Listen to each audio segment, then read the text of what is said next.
Ready to break free from algorithms, vanity PR, and money-sucking ads? My name's Larissa Warstiak, and I've learned in 7 years of jewelry marketing that content is the crown jewel. My agency, Joya, takes a holistic approach, leading with a laser-focused storytelling, impactful content creation, and strategic content distribution. This method has worked for the solopreneur as well as the multi-million-dollar company, and now I'm sharing the same systems and tactics with you. Here's to standing out in the sea of sparkle. Welcome to episode 285. Today, I'm diving into the must-knows of managing your online store. So I'll be chatting about what you should understand about your e-commerce setup and why it's essential to seek help if you're not sure about something. I've been chatting with some jewelry business owners lately who have their online stores on Shopify, but they aren't fully familiar with all of Shopify's features and capabilities. Maybe in the past they had relied on a developer, and so they never fully got the hang of it themselves. And I would say if you don't have a dedicated e-commerce team for your online shop, it's so important to grasp at least a few of the basics. In this episode, while I'll be focusing on Shopify, the same principles apply to other online selling platforms like Squarespace and Wix. And I want you to think about it like this. Running an online jewelry store is similar to running a brick-and-mortar one. Just like you need to know how to switch on the lights and open the display cases and unlock the safe, understanding your e-commerce system is crucial. Just because it's online doesn't mean it's as important. So take some time to understand that, and I'll explain more why in this episode. But before we get to the solid gold, I'd like to take a moment to remind you that this podcast has both audio and video, so you can either listen on your favorite podcast platform or watch on YouTube by searching Joya. You can support the podcast for free by taking the time not only to subscribe, but also to leave a rating and review on Apple Podcasts. All right, let's jump right into today's episode, my sparklers. This one's all about what you absolutely need to know about your online e-commerce platform. Again, I'll just be talking about Shopify in this episode just to give some kind of specificity to it. But as I said, the same advice can apply to other platforms. So first and foremost, why is it so important to be super comfortable with some essential functions and features of your e-commerce platform? I would say getting intimately acquainted with the essential must-know aspects of managing your jewelry e-commerce store is super important. Knowing these things empowers you as the business owner or the leader to effectively navigate your Shopify backend, optimize your online presence, and ultimately drive success. Everything from mastering product management and collections organization to fine-tuning SEO settings and analyzing website analytics. Each one of these aspects plays such a crucial role in enhancing your store's visibility, the user experience, and your ability to make money. And by familiarizing yourself with these essentials, then jewelry business owners like you can confidently make informed decisions, troubleshoot issues when they come up, capitalize on opportunities for growth. Additionally, when you have a pretty good understanding of your e-commerce store, it really enables you to communicate more effectively with developers or third-party service providers when you do need to hire them, because you can't be an expert at everything with your store. And when you at least know the basics and you do have to hire something out to another person, it ensures that your vision is accurately translated into whatever you are instructing them to do. And that way you know whether or not they're actually doing their job, and a good job at that. So ultimately investing that time and effort to become proficient in certain key areas sets that foundation for long-term success and sustainable growth in this very competitive landscape of online jewelry retail. So now that you know why it's so important, all right, let's get to it. I want to tell you 10 essential things that you should feel pretty comfortable knowing how to do. Okay, number one, the most important. If there's only one thing you know how to do, please make it this one. Number one is product management. You need to understand and feel very comfortable and confident about how to add, edit, and manage your product listings. That includes how to add product descriptions, update your pricing, manage your inventory. Also, you need to understand what makes an effective product detail page, because that page is the one step between someone shopping and getting them to the checkout. It's not your Instagram. It's not your email campaign. It's not your homepage. The last place someone's going to go before they check out is your product page. So you need to know how to make it awesome, how to make it optimized, how to make it inspire someone to shop. That means you should be studying other product pages to see what works and doesn't work. And you need to be familiar with what your theme allows you to do, so that if there is some kind of change or improvement that you want to make that's not inherent to your theme, at least you have an idea of what that is and you can effectively communicate what you want to a developer. Because out of the box, many Shopify themes aren't going to be perfect. A lot of them are great, but there is no perfection in Shopify because your individual store has individual needs. So be aware of the vision that you want for your product page and learn how to do what you can to achieve that. And then when you get to a point you can have a developer help you, then you know how to communicate that to them. All right, number two, collections. You'll really need to know how to create and organize collections so that you can group similar products together, making it easier for customers to navigate your store. A collection isn't just about like your named collections. Like let's say you have the flowers collection or like the, I don't know, heaven collection, like those named theme ones. It doesn't just stop there when it comes to collections. Collections are also just groupings of products, like maybe necklaces, earrings, diamond jewelry, studs, solid gold jewelry, maybe under $200, maybe Mother's Day gifts, maybe green gems, maybe like wedding items, wedding gifts. The possibilities are really endless here. And you need to know how to use collection creation to boost your merchandising so that ultimately it makes your marketing easier and more fun to shop. It also gives you so much more flexibility in your email marketing, because let's say you want to do a fun email campaign that's just like now trending pink, and you don't yet have a grouping of pink products in your store. Rather than sending someone to like a search result page, send them to a collection page that you have thoughtfully curated with all of your pink products. Number three thing that you must be familiar with, image optimization.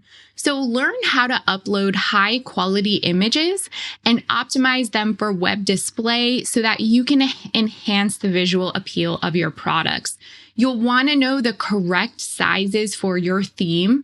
Each theme has like slightly different quirks about how images should be sized for different placements, like for product images versus blog images versus homepage features versus whatever, XYZ.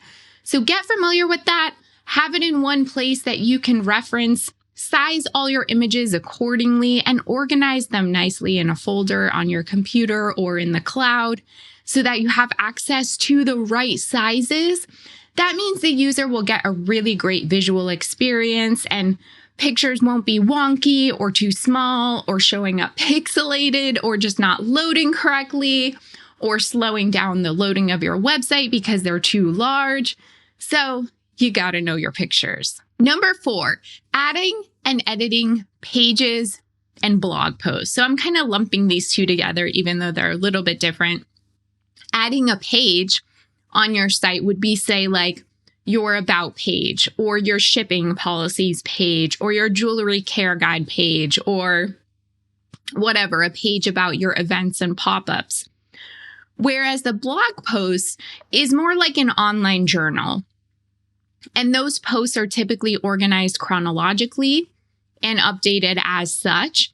But it's so important to know how to do both, because for your site to perform well in Google search, it's really important to be regularly updating content on your website, adding to it, building upon it, optimizing it with appropriate keywords.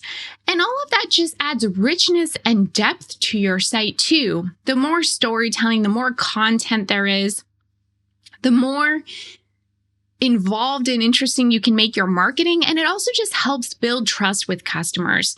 So it's so important to know how to add and edit pages and blog posts. Number 5, speaking of SEO, you want to get familiar with some basic like SEO settings and features and updates that you can make. I'm not saying you have to go into the code or be familiar with the super technical stuff. You just want to get to know Shopify's built-in SEO features. So on product pages and regular pages and blog posts on the Shopify backend, all the way at the bottom, there's a chance to edit the SEO meta page titles, the meta description, the way the URLs are structured. And all of those small tweaks can help improve your store's visibility in search engine results. Similarly, when you upload photos, you'll want to make sure you're adding alt text and giving the images titles that could potentially help boost them in Google image search results. Number 6, shipping and payment gateway settings. So this is just, it'll be specific to like your own policies, your shipping policies, the payments that you want to accept, where internationally, if you do sell internationally, how you want to accept payments, all of those things you'll need to figure out for yourself. But then you'll need to understand how you can configure your shipping rates, methods, zones to ensure accurate shipping costs are applied to orders, and then have corresponding shipping rules for different regions. Also, consider different payment options. So if you want to offer installments, for example, make sure you know how to do that, that it's set up correctly, that customers are aware of it. Make sure your customers know all about the different payments that you accept, and be sure to feel comfortable about the payment offerings that you have. I mean, if you don't want to accept a certain kind of payment, that's up to you, but be clear about that, set it up correctly, and make sure it's clear to the customers as well. Number 7, order management. Maybe this sounds obvious, but it's kind of like the most essential thing about running an e-commerce business. So you need to understand how to process orders, fulfill customer requests, manage order status updates. And then every once in a while, I'm not wishing this upon you, but we know every once in a while, maybe there's an issue, a need for a refund, a customer complaint, some kind of cancellation. Just be aware with like some of the most common challenges or problems you might face with order management. And maybe that just happens because it comes up and you have to learn how to deal with it right then and there. But just be aware of like how to make changes with your order management, or how to expedite things, or how to keep customers in the loop. And then also check the automated emails that go out from Shopify about placed orders, order updates. Do they match the language that you want to be sharing? Do they make sense? Are they going out at the right times? Those are all things you just want to check, especially those automated emails, because they may not be immediately obvious to you, but the customer is definitely seeing them. So check in with them and make sure they're working correctly. Number 8, analytics and reporting. Now, while Shopify's analytics dashboard and tools, they're not the most robust because they're not really meant to be. Like Google Analytics is a much more robust reporting tool. However, it's a good place to just check in semi-regularly if you want like a quick hit of your information, like how is your revenue doing? Like what is your return customer rate? What's your conversion rate, et cetera, et cetera. Kind of know the basic things. what they mean, like what is even a good benchmark or a goal to shoot for in that Shopify dashboard. I wouldn't like obsess about it from day to day, but hey, when you log into Shopify, you may as well take a peek and kind of see how things are going. I think that helps you familiarize yourself with it as well, and just get comfortable with looking at the numbers instead of just turning a blind eye to them and not paying attention to them at all, which is not great. I would rather have you check in with them and not 100% fully understand them than just ignore them and pretend they're not there. Number 9, theme customization. So you'll want to know basic customization within your theme. Like, what are the main ways to edit colors, to change your fonts, to move elements around on your homepage? What is possible to do on your product detail pages? How can you edit menu items, add and remove menu items, change the navigation? All of these basic things that can be done with the theme customizer, you should be familiar with. Of course, there are some things that require coding or like additional CSS or are outside of the realm of possibility with the theme. I would not expect you to know that. I don't even know all of that. Like, sometimes I can tinker with things and figure them out, but the best person to consult is a website developer whose job it is to make those adjustments and help you out. So do what you can on your own. Keep a running wish list of things that you would like a developer to help you with. And when you're able to, you can have someone do all those more custom changes as well. Number 10, app integration.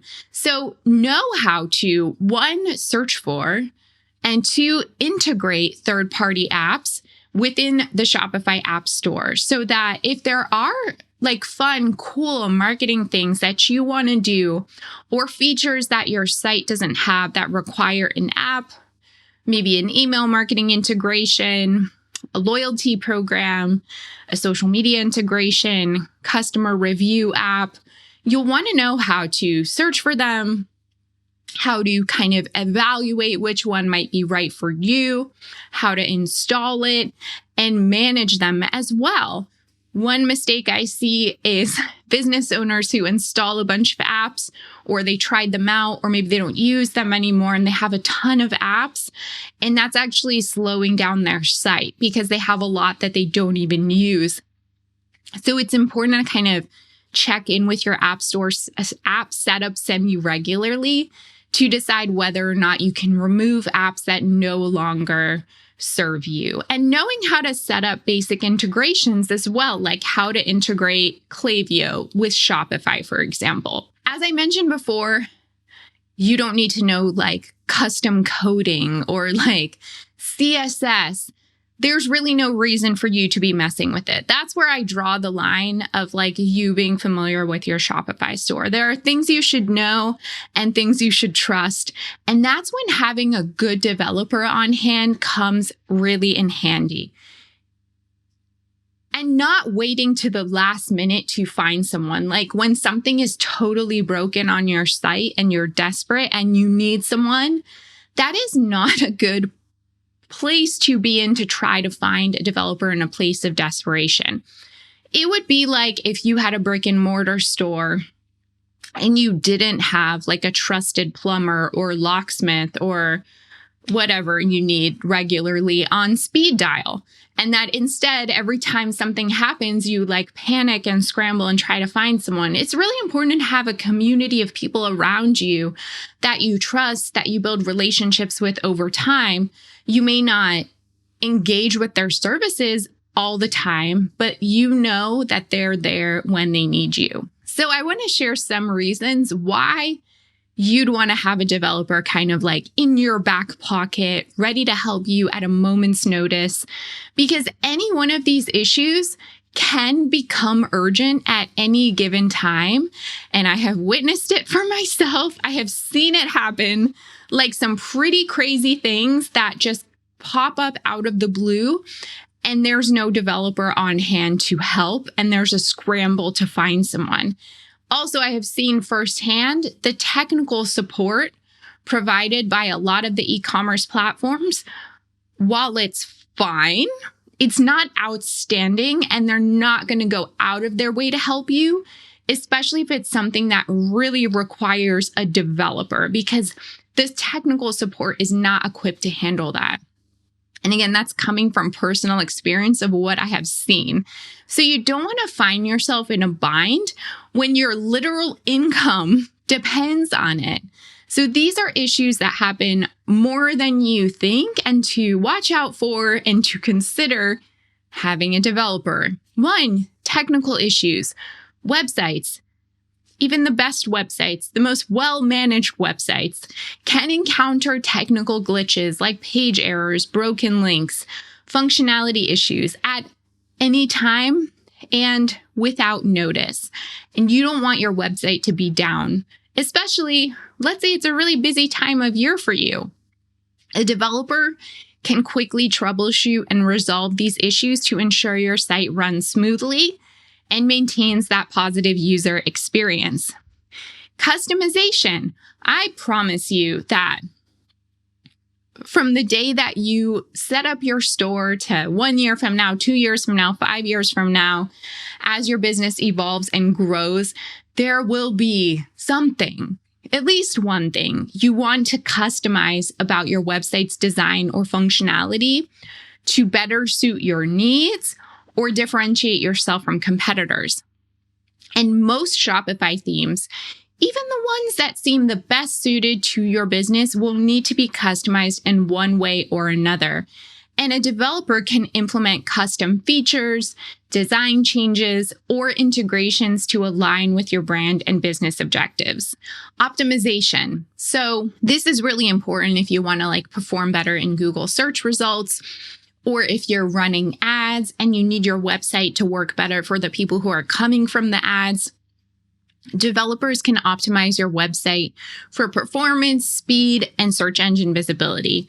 This may mean optimizing code, improving loading times, implementing SEO best practices, things that maybe you could figure out how to do yourself, but I can promise you, you don't want to be spending your time doing that. Security. I have seen this with my own eyes. So just because you've never had some kind of cybersecurity attack or threat does not mean you are immune to it. This is a constant concern for online businesses, and a developer can help implement security measures such as regular software updates, SSL certificates, firewalls to protect your website and consumer data from breaches, hacking attempts, and malware infections. I literally have a client who's dealing with this now, and Shopify could not help. I mean, it's outside of their realm. I don't blame them. They don't want to be held responsible for things like that. So this client needed to consult a developer to step in and help. Scaling and growth. Your business expands and you may need to scale your website to accommodate things like increased traffic, more transactions, more product offerings. And I wish that all for you. But having a developer can be great because this person can advise on scalability strategies, optimize back-end processes, and ensure your website can handle growing demands without compromising performance or user experience. So how in the world do you find a trusted developer to have on call when you need them? Usually you'll want to start your search with maybe a small project in mind, like there's one small thing you want to customize on your site. That's low stakes. It's not a big deal. It wouldn't take someone a lot of time to do. That way you can test this person's responsiveness, professionalism, communication skills, and make sure the price feels comfortable too and that you're getting a good value. Maybe you've always wanted to change the color of something on your site and you're not able to do it through the theme customizer. So test whatever developer you're quote unquote auditioning with something small. And you'll find that pricing for developers varies widely. So you'll have to poke around to get a sense for what people are charging, based on what you'd like to accomplish. Fiverr and Upwork are great places to start looking for talent. Shopify also has its own partners directory filled with people who are trained specifically on Shopify. So read reviews, ask questions, and that's why you should be knowledgeable too, so you know the right questions to ask and you feel comfortable vetting people. If you know other e-commerce business owners in your community or network, ask them for recommendations too. So what do you feel you still need to know about your online store? Let me know in a comment on YouTube or DM me on Instagram. I'd love to chat about it. All right, let's get into the gold mine. Welcome to another edition of the Gold Mine. This is a segment of the podcast where I get personal and share insights on entrepreneurship, mindset, success, growth, and all things business. In this week's Gold Mine, I want to share a fun tip about AI tools for storytelling. I know writing can be tough, especially when you have to do writing for all the things like product descriptions, social media posts, blogs, website content. Facing a blank page can be daunting, and then there's the pressure to get it right because written words just seem so final. Plus, it can be tricky across all of these things to maintain your authentic voice. So here's what I do to make things easier, and it saves me from typing or handwriting everything out. What I like to do is use a voice dictation tool like Otter, which is an AI subscription-based tool, or even Google Docs has a voice-to-text feature.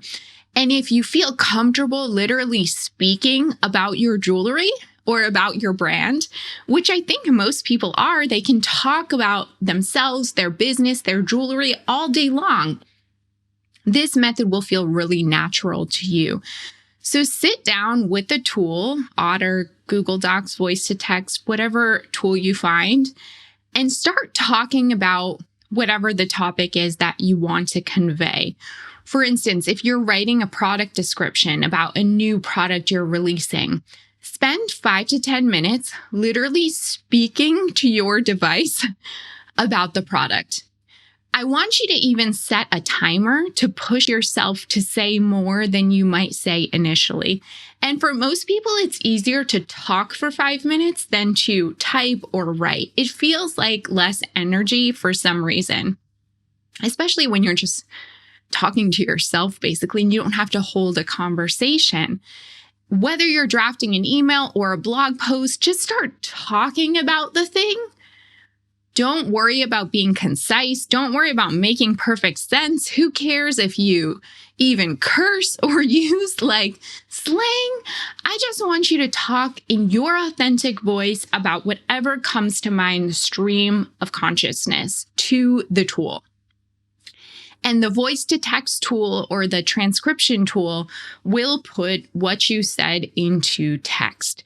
What you're going to do with that, you're going to take that transcript, put it into ChatGPT, tell ChatGPT what you're aiming for, like say, ChatGPT, pretend you are a jewelry business owner named Larissa who owns the sparkling jewelry business, and you want to write a social media caption about your new diamond necklace. This is a rough draft. Please revise it to be 2 sentences long. Keep the same voice. Drop your transcript in there, and that way ChatGPT can generate content that's not generic because it's literally based on the details, the authentic voice, everything that you provided.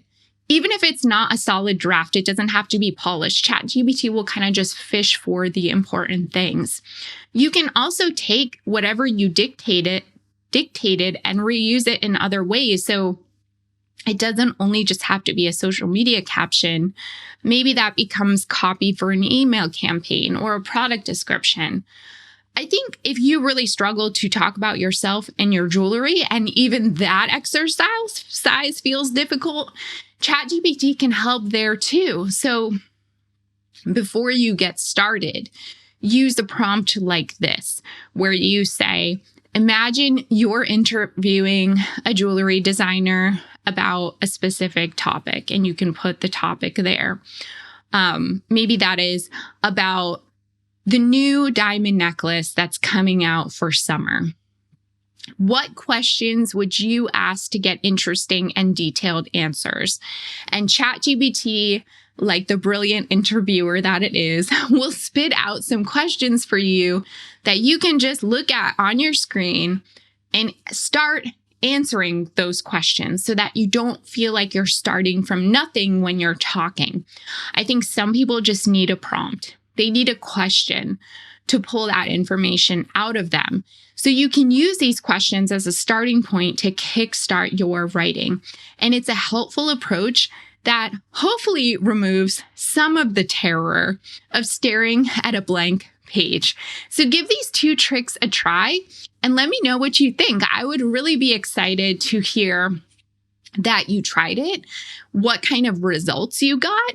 Maybe if you didn't like the results, I can even help you tweak it a little bit. So reach out via Instagram DM or leave a comment on YouTube. Did you have any questions about today's episode? You can always email me Larissa, that's LARYSSA @joyjoya.com. If you love this podcast, please share it with a friend who'd appreciate it. And don't forget to subscribe, as well as leave a review on Apple Podcasts. If you're completely new to digital marketing, then you'll want to purchase and read a copy of my book, Jewelry Marketing Joy. Visit joyjoya.com/book for more information.